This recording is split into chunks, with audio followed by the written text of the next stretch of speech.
एक 14 साल के बच्चे की अपनी मां से बहस हुई। बहस होने के बाद वो गुस्से में घर छोड़कर चला गया। अब पूरी शाम वो इधर उधर घूमता रहा और धीरे धीरे जब रात ढलने लगी तो उसे भूख लगने लगी, तो एक रेस्टोरेंट के सामने जाके खड़ा हो गया। अब वहां से उसे रेस्टोरेंट का जैसे गेट खुले तो उसे खुशबू आ रही है अच्छे खाने की, लेकिन जेब में पैसे नहीं है। अब अंदर से एक वेट्रेस कुछ देर से उसे नोटिस कर रही है और उसने फिर उस बच्चे को इशारे से अंदर बुलाया और उससे पूछा कि क्या तुम भूखे हो? तो उसने बड़ा झिझकते हुए हाँ में सिर हिलाया। थोड़ी देर में वो उसके लिए खाना लेकर आई।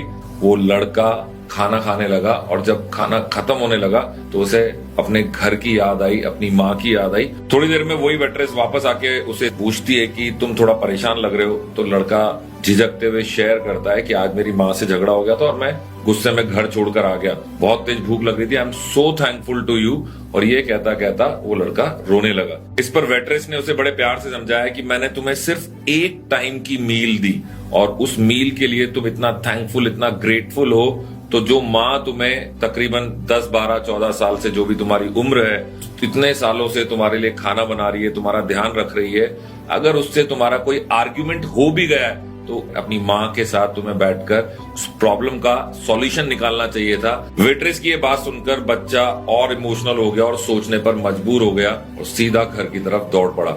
और जब वो घर के गेट पे पहुंचा तो उसकी माँ उसका इंतजार कर रही थी।